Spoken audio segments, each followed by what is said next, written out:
यहाँ पर कोई कार्यकर्ता को समस्त मध्य प्रदेश में विधानसभा चुनाव की तैयारियां जोरों शोरों पर है। भारतीय जनता पार्टी और कांग्रेस दोनों ही पार्टियां चुनावी मैदान में उतर चुकी हैं। ऐसे में हम पहुंचे हैं मध्य प्रदेश के जिला मुरैना में और मेरे साथ इस समय मौजूद है भारतीय जनता पार्टी से संभावित प्रत्याशी। आइए इनसे बातचीत करते हैं और जानने की कोशिश करते हैं किस तरीके से इनकी चुनावी तैयारी है और जनता के बीच जा रहे हैं। सर, सबसे पहले अपना नाम बताइए। मैं हमीर सिंह पटेल। जी सर, क्या तैयारी है आपकी? और आप यहाँ के काफी लोकप्रिय और जनप्रिय नेता हैं, तो जनता से जुड़ाव तो कहीं ना कहीं पहले से है ही, लेकिन किस तरीके से जनता के बीच जा रहे हो, क्या तैयारी है?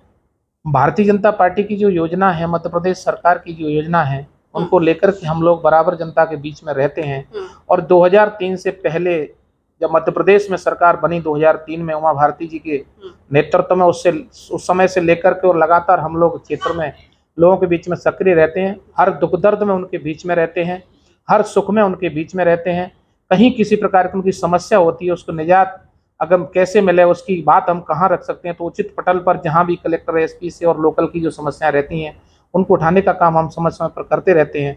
लेकिन मैं मध्य प्रदेश के मुख्यमंत्री को स्पष्ट रूप से धन्यवाद देना चाहूँगा और हमारे केंद्रीय मंत्री नरेंद्र सिंह तोमर साहब जो यहाँ से हमारे मध्य प्रदेश के बहुत बड़े लीडर भी हैं, उसके साथ साथ हमारे देश का नेतृत्व कर रहे हैं। हमारे बीडी शर्मा जी हमारे इसी क्षेत्र से हैं, जो हमारे प्रदेश के अध्यक्ष हैं।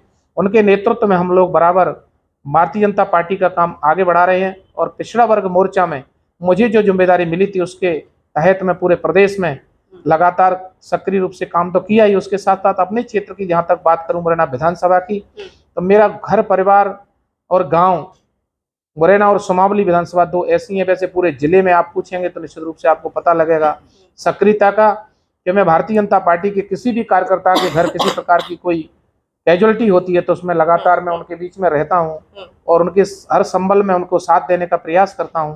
ये ही मेरी प्राथमिकता। पूर्व में आप जिला पंचायत अध्यक्ष भी यहाँ से रहे हैं और अगर आगे आपको यहाँ से जनता का प्यार मिलता है और विधायक बनते हैं तो आप कैसे किस तरीके से यहाँ कार्य करेंगे और कौन से कार्य को सबसे ज्यादा प्राथमिकता देंगे जो लग रहा है कि यहाँ की मूल समस्या है?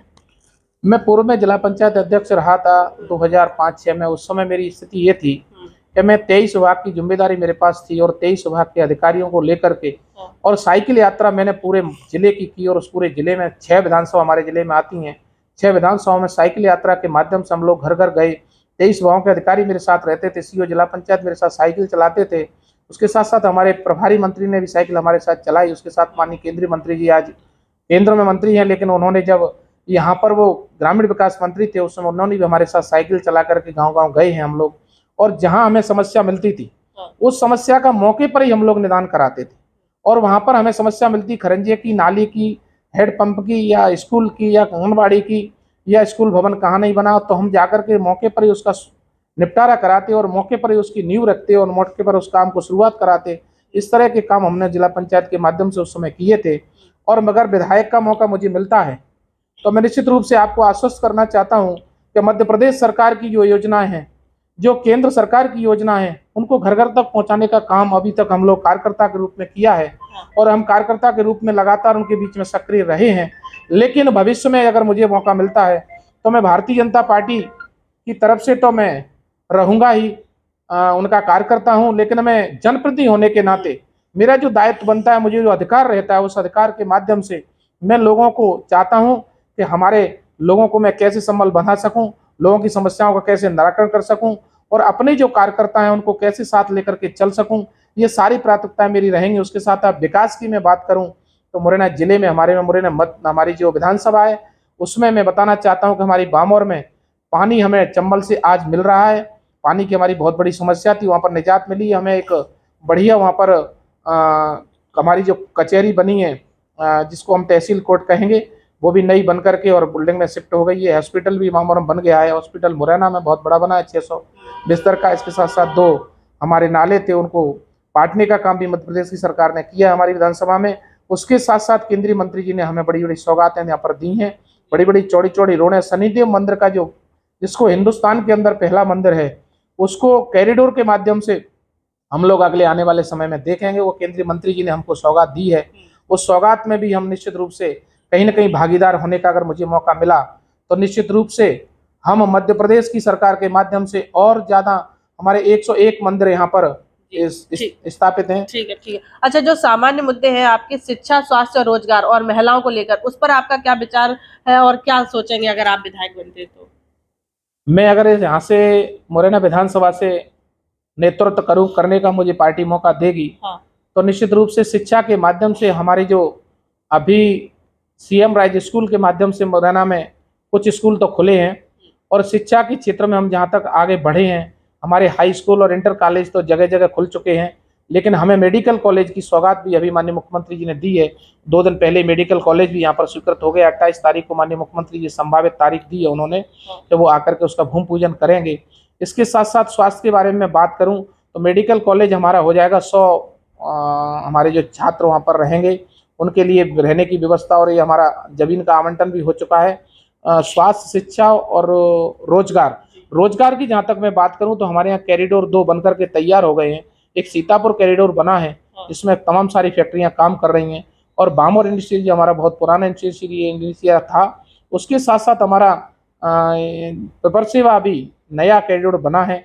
उस कॉरिडोर में भी हमारी तमाम सारी फैक्ट्रियां खुल रही हैं, हमारे लोगों को रोजगार मिलेगा। और मेरी विधानसभा में ही है वो सभी, अगर मुझे मौका देता है पार्टी, कहीं परमात्मा मुझे मौका देता है, तो निश्चित रूप से शिक्षा, रोजगार और महिलाओं की जहाँ तक बात करूँ सशक्तिकरण की, तो महिलाओं के लिए हमारी जो बेटियां हैं उनके लिए स्कूलों की मांग चल रही है। हमारी विधानसभा में भी मांग चल रही है 1-2 जगह स्कूलों की, तो वो स्कूल भी हम लोग आगे हमने प्रस्ताव बढ़ाए हैं और वो प्रस्ताव पहुँचे हैं, लेकिन हमारे पास हमारा प्रतिनिधि नहीं होने के नाते वो प्रस्ताव कहीं ना कहीं हमारे अधूरे पड़े हैं। अभी अगर मौका दिया तो निश्चित रूप से शिक्षा के क्षेत्र में हमारा जिला बहुत अग्रणी जिला बनेगा। ठीक। अच्छा, क्या लग रहा है 18 साल से जो भारतीय जनता पार्टी सरकार में है यहाँ मध्य प्रदेश, इस बार क्या लग रहा है फिर से मध्य प्रदेश फिर से सरकार बनाने जा रही है भारतीय जनता पार्टी, या कुछ चुनौतियां सामने आ रही है?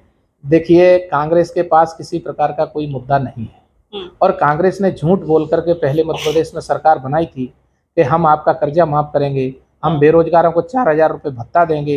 इस तरह की योजना उन्होंने चलाई, और हमारी बेटियों को जो 50,000 की उन्होंने घोषणा की थी, हमारी सरकार उस समय जब बेटी शादी होती थी तो शादी के समय 51,000 रुपये नहीं देती थी। 51,000 इन्होंने घोषणा की, लेकिन 51,000 इन्होंने शादी के समय नहीं दे पाए, और इसके बाद तमाम सारी उन्होंने घोषणा की थी, उन घोषणाओं के माध्यम से वो घोषणा पूरी नहीं हुई, और उन्हीं के विधायकों ने सरकार को तोड़ करके भारतीय जनता पार्टी की सरकार बनाई। अच्छा, कांग्रेस लगातार आरोप लगा रही है कि भारतीय जनता पार्टी ने जैसे ही चुनाव नजदीक आया वैसे ही लाडली बहना वाली योजना चला दी, और इतने सालों से क्यों नहीं चलाई, तो उस पर क्या कहेंगे? क्या वोट लुभाने के लिए ये सब हो रहा है, या देखिए दीदी, ये सबसे पहली बात तो मैं ये कहूँगा कि मध्य प्रदेश की सरकार ने सबसे पहले तो ये किया कि बच्ची को जन्म से लेकर, जन्म पर ही कितना सस्पेंस था कि हमारी 850 बच्चियां और 1000 बच्चे पैदा हो रहे थे इस मध्य प्रदेश की धरती पर।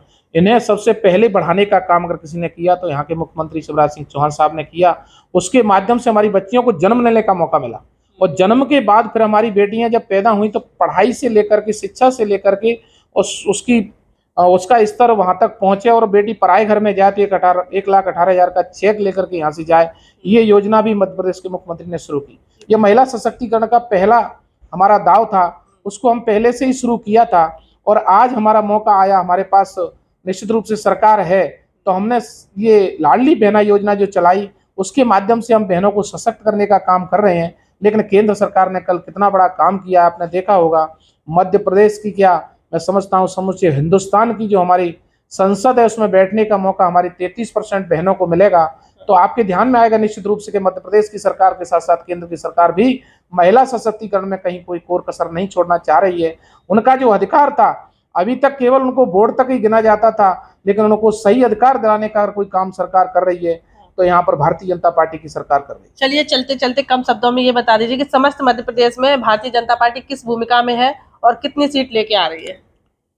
देखिए दीदी, मध्य प्रदेश में मुझे लगता है कि सीटों की जहाँ तक मैं बात करूँ तो हमारे सर्वे के अनुसार हम 150 से पार निश्चित रूप से जाएंगे, और हम मध्य प्रदेश में बड़े सहज तरीके से सरकार बनाएंगे।